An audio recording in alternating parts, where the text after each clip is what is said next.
because, I'm a little bit sassy. 200 meters enough for you? About 656 feet? Would that work for you? It'll be, yeah, shark proof. How many Doxas do you ever think go into the ocean? This is Off the Clock with Watch Gang. My name's Chad Sagris. And Blake, who do we got today? We are sitting down with Jacqueline, aka the Queen of Doxa. Welcome to Off the Clock. Thank you. Thank you for having me, and welcome to the Doxa Suite in Geneva, Switzerland. It's nice to have you all here. Pleasure to be here. It's a pleasure. You are actually our first time we're having a watch guest on Off the Clock. Oh, no way. Yeah. Oh my gosh, what an honor. Wow. We had to set this up. This was coming soon. Obviously, I've never interviewed you, but we've been friends for quite a while now. Well, we kind of interviewed in Vegas Not one really. time. No, yeah, you're right. It was more of like an informational type of thing. Yeah, so fun. Yeah. Long overdue to have a conversation. Yeah, no, I interviewed the CEO, but no, I feel like I'm going to bring a different spear to our episodes. Yeah, So. I bring a little bit of a different color Flair. everywhere I go. Yeah, flair. Yeah. So yeah, let's just start with the ground. Let's start off like the Doxa origin, the root story, and then we'll go from there. Okay, great. So Doxa began in 1889, so maybe 136, 137 years ago, by Mr. Georges Ducommun. So he started watchmaking when he was 12 years old. He was one of 13 kids, so it was important that he started watchmaking because his father passed away early, so he had to help subsidize the family's income. And after a couple of years in an apprenticeship, he would come down after the winter snows had melted, and he would sell his complications to all of the watch brands at that time. And the watch brand started fighting over his complications. By the age of 21, he realized he needed to start his own factory. So he created his own Doxa factory. That's when Doxa was officially born. And we are proud to say that we're one of the only watch brands that for the entire, let's call it 137 years of history, that we have been making watches. Wow. It's pretty crazy. So it is crazy because some other brands can say something like that, but some of them also bought the name, and it used to be a chocolatier or a pin making factory. But we really have been doing watches, and specifically since the beginning, military timepieces. So every year since 1889, we've had military affiliation, which is very interesting. Something that was funny to me too is like you and I had talked, and you're like, oh, we're in BLBN. And also people know like Rolex is in BLBN. There's like serious watchmaking heritage in BLBN. But like I went there a couple days ago, like I couldn't even get an Uber. Like you were telling me I was a sleepy little town, and like it in a weird way is, but it's not at the same time. But It's pretty busy, but also very sleepy. Like if anyone ever has a chance to travel there, it's amazing. The lakes around there are really, really beautiful, but not much to do besides watchmaking. That's why you guys can make cool things, because you have a lot of time on their hands, I guess. So punny, my God. Oh my God, that is terrible. So obviously Doxa has like a very unique history with diving. Obviously Jacques Cousteau, Clive Cussler, those are some people that really helped kind of shape the brand that it is today. If you could describe the brand in like one short, sweet summary. Oh my How gosh. do you do that? I mean, That's so hard. I'm impressed that I can do pretty much the highlights in 4 minutes of 137 years of history, but Doxa in one sentence. I feel like I have to be like ChatGPT. I'm like, okay, concise, pull everything in, make it the one sentence. I would say that Doxa is a brand that is innovative. It cares about creating the best watch for the best value. That is something that Mr. Ducommun started in 1889, and it's still an ethos to this day. And that we always want to have fun, be adventurous, and push the limits. And I feel like that kind of encompasses a bit of of the entire history, not just the diving and Jacques Cousteau, 60s onward. Yeah. I feel like Doxa is like also in a weird way, like maybe we'll have to edit this out, but like a cult-like brand. Yeah, I've tried to use the word subculture. There's a strong subculture within Doxa, but it does feel maybe a bit cult-like because, Doxa has a very interesting history, and I kind of have actually also called it the gateway drug to watches. So I don't know if you know this, Blake, I might have told you this, but James Lambden, who owns Analog Shift, the first time I met him, he's super, super nice, super personable. And I asked him, so what got you into watches? And he's like, you would never believe this story. And so basically, long story short, is that he inherited a bunch of watches because he's the only male in the family, didn't really know much about watches. Early 2000s, was doing research, is the beginning of eBay. And so he started, one of the watches was a Doxa. And he said, that's the one that took me sliding down some rabbit hole. And now he's built, what, a multi-million-dollar business that he's, now working with Watches of Switzerland and all of this stuff. And it's because of Doxa. And that really kind of like shook me to the core and brought me so much more happiness for being associated with this brand. And I don't know why Doxa has this kind of quick, slippery slope into watchdom, but it does. And the funny thing is, I feel like that slippery slope normally stops at the 60s, but for me, the early 1900s history is so much more interesting, fun, fascinating, and diverse for Doxa. But yeah, it's an interesting like kind of gateway into the watch world. I'm gonna be. I've never owned a Doxa. That's okay. I've owned hundreds of watches. It's a problem I can fix today. And that's actually probably what I was gonna say next is I'm gonna have to fix this very, very quickly. Right. But I think it was for a long time you had to really be a collector going down a rabbit hole to find them. They weren't very popular. In the watch community, everyone knows Doxa. But it wasn't like something you would just find, and this is what you're changing right now in the US, is you're bringing it into a national brand that everyone's going to have and love, which is amazing. And now I'll have my chance that I want a Doxa one day. Right. Right. Right. And it's nice that, so sometimes I call Doxa the Loch Ness monster of the watch world, right? Because everyone's like, oh, I think I saw photos online. I think it exists. Like, we're not really sure. And that's because in the 80s, well, pre-80s, leading into the 80s until Mr. Cousteau passed away, sadly, he was the only distributor for Doxa in the Western Hemisphere, basically. So when he passed, the estate went kind of crazy and Doxa just went back to Europe. And I like to say we fell asleep. We kind of went back to Europe, fell asleep. We were still making watches. We were still selling especially cocktail type watches in Eastern Europe. But we didn't come back to America until the current CEO, Jan, took over about 6 years ago. And then we came back to America with Watches of Switzerland. And then since my reign began 2.5 years ago, just coloring all of the Western Hemisphere. That's awesome. Doxa. So we're bringing it, and it's so fun at like Wind Up to meet, whether it's new enthusiasts or like hardcore. I've already got 50 watches or more in my collection, and getting to show them Doxa for the first time. So they get to experience it. It's no longer just a photo on the internet. And that's something that I take seriously and I feel like is important in my role, is making an experience out of Doxa. It's not just this metal thing on someone's wrist, or in my case, ceramic and gold, whatever. It's not this thing. It's an experience. It's a story. It's bringing your collection to life. What made you a collector to begin with? And that's what I try to bring to the table with Doxa and make it different. So besides Doxa, do you collect anything else?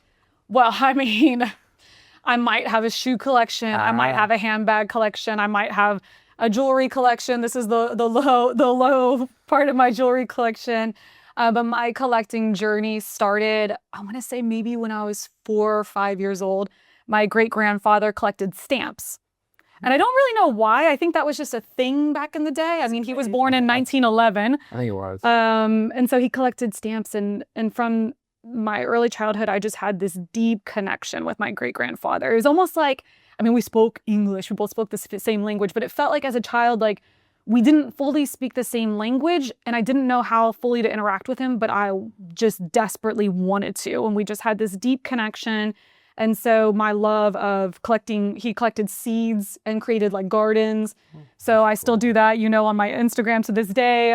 I planted soursop seeds, which makes a tree. And it's this like Asian fruit that's, really specialized. So I planted these seeds. I'm so excited. These seeds are coming out of the ground, right? I've got these green little things. I'm like, it worked. I made this soursop tree because the soursop was frozen. So I thought maybe it would kill the seeds. And then 3 months later, my soursop tree made a tomato.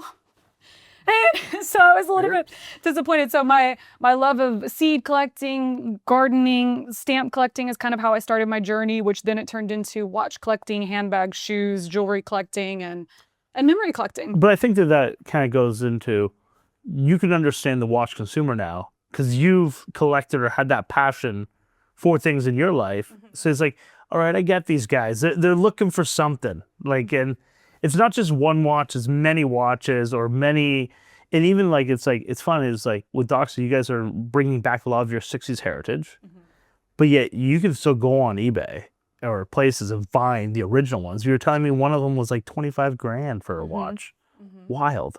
Yeah, for a trashed watch, by the way. Oh, Sapphire God. crystal broken, water damage to the dial, no original beads of rice bracelet, $25,000 for a professional, which is our Pantone of Orange T-Graph, original from 1969. Wild. Yeah, That's wild. It's interesting, but you know, that's the fun thing about collecting, right? Is that it's literally one man's trash might be another man's treasure. And you don't know what's going to create that treasure, or you don't understand it unless you have that fire burning within you to collect that thing. I'm curious to find out too, because like, I think I know Doxa, obviously Chad knows Doxa, probably the people listening, if you're a watch aficionado, everybody knows Doxa, but you know, I've seen you at these trade shows and people are there to discover new brands. Do you feel like people are still discovering Oh, absolutely. Doxa? Absolutely. Every wind up, someone comes in, I've never heard of this brand, I've never seen it. And I'm like, okay, cool. Let me tell you about it. Yeah. And we just start from the top. You know, and sometimes at wind up, I have people who are just entering the watch game and they're so nervous to talk to anyone because they don't even know what a crown is. And so then I take them through the Watch 101 University, Doxa 101, and try to get them indoctrinated as fast as possible. And normally, actually, every show, I think at least every show, I have someone who never knew what Doxa was, never had heard of the brand, and they buy a Doxa at that show. At least one person every single show. Something that like I appreciate, and this is just my 2 cents, but you know, obviously like you guys are able to offer what I would consider a very compelling product at a very compelling price. You know, like you have heritage, you have legacy, you know, you're innovating, right? You're staying in your lane. You're not doing like racing chronographs and all, you know what I mean? Like you're sticking to the water, you're sticking to your DNA, like, you know, and then going back to being able to like offer a product to pretty much anybody. Like, you know, there's a lot of products out there that like, I mean, you could clearly sell, in my opinion, you could sell your product for more than the entry door of $1,000. Yeah, no. You know, so. But I think that's also that adds a charm to it. Yeah. That it is where you're trying to make your first luxury watch purchase or a true watch purchase, right? Like where this is something I'm going to have for the rest of my life. I'm going to give it down to my kids and something like that. You guys have a long heritage and history and really, like you said, an accessible luxury price. And it is a watch nerd's kind of watch. But how do you find like that you bridge that gap of getting to those new collectors and it's showing them? I know the wind up shows and this and that, but there's like, it's a very approachable brand, I think. It is approachable, and it's because it's one of those things where I say with every company, and you're a CEO, so you can appreciate this, that it starts at the top and it trickles down. So the way that you act and the way that you do business is the way that your whole entire team is going to, right? So for example, our CEO, Jan, you guys know him. He's silly, he's funny, he wants to crack a joke. You know, at Doxa, we're very laid back. You know, we're not worried about putting gloves on or, you know, when someone drops a watch, no one's freaking out because, you know, we're just laid back. So it makes us even more approachable. In my territory, I try to do a lot of like Red Bar or Vegas Watch Society watch groups. I host their monthly meetings to make it more accessible, meet people. You know, I'm not too good for anyone. I'm not too good for any conversation. And I feel like that vibe people can feel, or even on social media now. People reach out to me almost every day or are tagging me almost every day. People I don't know from all over the world. And it's so fun and so cool. And they feel comfortable because of what I'm putting out there to talk to me about Doxa, whether they're an enthusiast or they're new to the watch collecting game. And I think that that also adds a intangible value to the brand. Absolutely. Whereas some other brands, you know, the brand rep won't even contact you back for a month. So, Doxa is a fun brand. How many Doxas do you ever think go into the ocean? Oh, how many you sell? Just dive watches are maybe 5%. 5%. Maybe 5% go on a scuba dive. Okay. And maybe 8% actually ever meet the water, whether it's the pool or a light swim in 3 feet of the ocean or something like Amazing. that. Not very many. Most of them are desk divers. Oh I have man. 5 Doxas and none of them have ever seen Have ever water. seen the You live water. in Vegas. Of course it's not going in. It's going to a pool. If anything. It still doesn't. Still hasn't they- met the pool. Still hasn't made the shower. It hasn't Yeah. made it barely made the hand washing. I'm like, Yeah. I know? find it amazing with like the whole watch industry. It's like, this is 300 meters deep, blah, blah, blah, blah, blah, blah, blah. I'm like, I've never been a meter deep. Like, yeah. like, Yeah, and some people get really stuck on that. Like they'll really grill me at the show, and then I'll just look at them because I'm a little bit sassy, just a little. Sure. And I'm like, well, is 200 meters enough for you? About 656 feet? Will that work for you? And they're like, oh, actually, yeah. And I'm like, and they're like, I don't even go in the pool. And I'm like, then why are we asking this question? Why does this matter right now? it's the But most it's a novelty. I don't know. it's the most ridiculous thing. It's also this is shark proof or something like this. Like, Yeah. when was the last time you were with a shark? Right. And what shark are you battling at your wrist level? Like, oh, I'm gonna do this, and the shark won't bite me He's gonna now. take the And arm. yeah. Watch It's him just- be yeah, fine. exactly. It'll be it's shark proof because he'll take the whole arm, and this will just slide off to the bottom of the ocean. Exactly. You could do a new campaign with like a Doxa inside a shark's belly. Oh my God, yeah, that'll go over really well. We'll get 5% less watches into the ocean with that or campaign. just put a little Doxa like on the little fin. You know. Oh what I my mean? God. Stay tuned. Next Doxa I am advertising. never getting a job at Doxa marketing. I promise. We have one of our staff who does a lot of videos, PJ, and he's big into fishing. So I was like, PJ, I'm gonna have to go send you down to go spearfishing with the Doxa watch on in La Absolutely. Paz.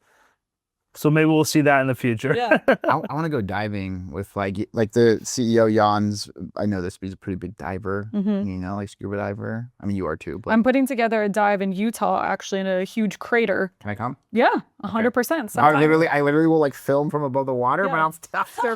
I'll still go. He'll get like 1 inch above the water so his Doxa and camera equipment is still dry, but get us going down into this I'll like crater in dip my Utah. toe in, or bring my. Oh my God, don't get crazy. Oh yeah, I know, right? I don't want to drown.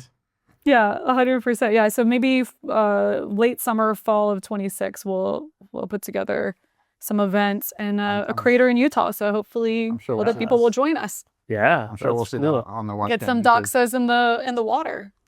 It's funny when you say like we're doing a dive event in Utah.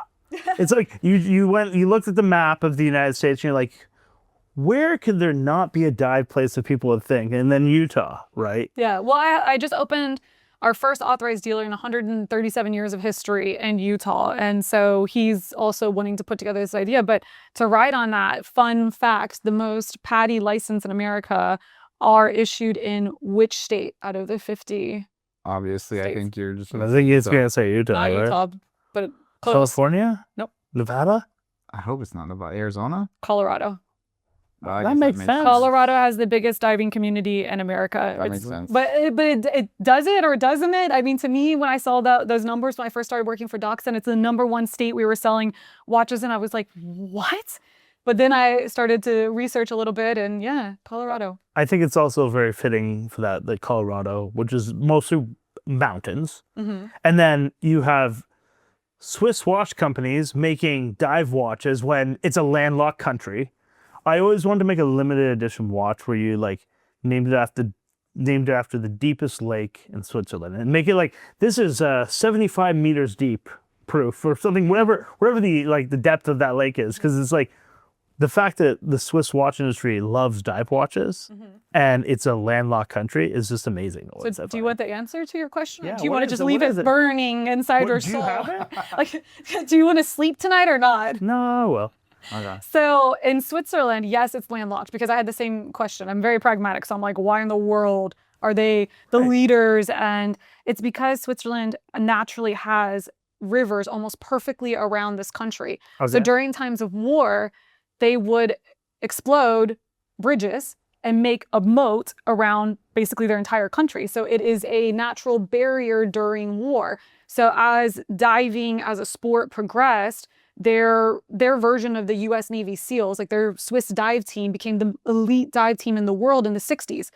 In 1968, Doxa was the official timekeeper of the Swiss Army. Before that, we were already on all the wrists of those divers, which is how we ended up in other military branches across the world in the 60s, 70s, and 80s because of that. So the dive teams would have like 50 pounds of, what do they call it? DNT, like detonation devices. They had their scuba gear, which is also like should not be anywhere near detonation devices. And they will swim upstream in these freezing cold currents underwater long distances to get to a bridge, blow it up, and get out. And so they taught militaries all over the world, and that's why. And so like Neuchâtel, I don't know if it's the deepest. Someone I'm sure will be happy to fact check me on that. But I know that Doxa in 1964 did a campaign to figure out what was the safest, most legible Pantone for diving and for watches in the world. And that's how we came up with orange. And that's why Doxa is synonymous with orange, because at the bottom of Lake Neuchâtel at 90 feet, or 90 feet, about 30 meters, was our Pantone of orange. That's amazing. I learned something new today. 2 things. 2 things. And you know what? I'll be in Neuchâtel next week, so I'll have to So like go check in and look at the lake and see. Put it in the water and check our facts. Was like the train up to Neuchâtel, like you were literally just be on Lake Neuchâtel like the whole way up. And so when I came back from BNBO, like I was sitting there like working on the train, and I literally was like, oh shit. Like I literally was like, I saw all the water and I was like, I think is this what I think it is? And I like started like going on Google Maps and I'm like, oh, this is Lake. And I saw the Lake Neuchâtel video that you did, like, and I was like, wow, this was like full circle moment. It was just kind of surreal. And I have been to Neuchâtel before, but like I didn't ever like connect the dots in a weird way. But it's such a cool story, you know, on like how you came up with like the Pantone and like, you know, now you see watch brands just making, and this is just I'm going to be a little biased here for a second because I'm such a fan. But, you know, now you see watch brands making orange style watches just because it's like a trend, or it's like a, you know, it's the cool thing to do. But like you actually had a utility reason for doing it, you know? Yeah, and absolutely. So cool. And we did it first. And also our aquamarine is not Tiffany blue. We did that 20 years before Tiffany coined Tiffany blue, which is also a bit of a different Pantone, but people say that all the time. They're like, oh, I like the Tiffany blue one. I'm like, oh, hold on a second. This is Doxa Aquamarine. We've had it since 1964. Excuse me. And Tiffany didn't make Tiffany blue until the 80s. Wow. So another fun fact. Another fun fact. I'm just full of them. Stay here forever. I'll just keep throwing them at you. That's awesome. So where can people learn more about Doxa? How should they find out about Doxa? Yeah, great question. So you can follow me on Instagram, JackieO13. You can find me on YouTube, Queen of Doxa. You can look at doxawatches.com. Any of those things would work. You know, as I said, I'm super open to talking to anyone, answering their deepest Doxa questions. So you can sleep at night knowing about the deepest lake and why diving in Switzerland and all of those sorts of things. Awesome. Yeah.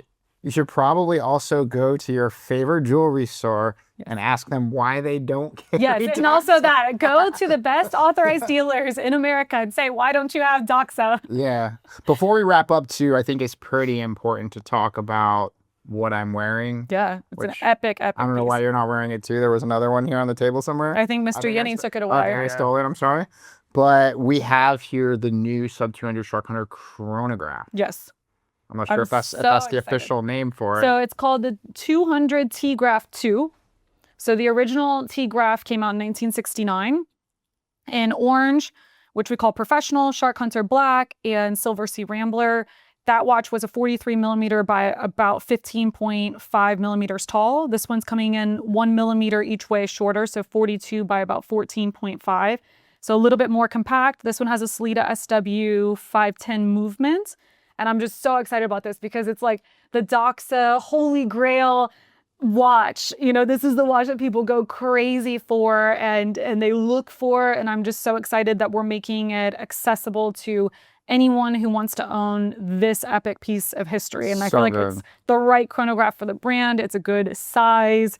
I also think that the price, considering what it is absolutely phenomenal. To one of your points earlier, that we're coming in at like half to 1/3, sometimes 1/5 of the price that another brand is using the same movement, less stainless steel, less depth, all of these things than us. So I'm so excited. You have on Shark Hunter, is that right? Yeah. Yep, Shark Hunter. And then we're also doing it in Caribbean, which is something new. I found this on the table and it just so conveniently fit my wrist. So it was already sized for you. And look, even the point is like center. Yeah, That's like my it's OCD, like for a watch. And then you just came out with the new 200. The sub 202. Two, This is the right. year of twos. We're just 222 everywhere. So that one's a 44 millimeter. It's a new rendition of the sub 200, which is our oldest watch. So that one came out originally in 1961. James Lambden actually taught me that came out from the same factory that Rolex Submariner was buying cases from. Omega Seamaster. That's why sometimes people look at the watches and they're like, oh, they kind of look similar to this one. Well, because in the 60s, you went to the factory, they made maybe 5 cases. Everyone had to use the 5 cases and put their own guts in them. I like Huer Interblock, like where it's like there's like 30 companies to all use the same case. Right. And you can actually see it's just a different stamp dial. And Right. it's like, it's cool because it's like it has the same heritage and it's really cool. Right. So it's a newer version. We reimagined a couple of the colorways. We put it on a Milanese mesh bracelet instead of our super classic beads of rice. So, and we came out with a new color. So our second new color since the 60s, it's called Red Coral, and it's on a DLC black. Beautiful. And it is here case. today, right now? Yes, it's here. Oh, you didn't see it downstairs see yet? it. Oh No, no, no, I have no, to show no. it to you. It's epic.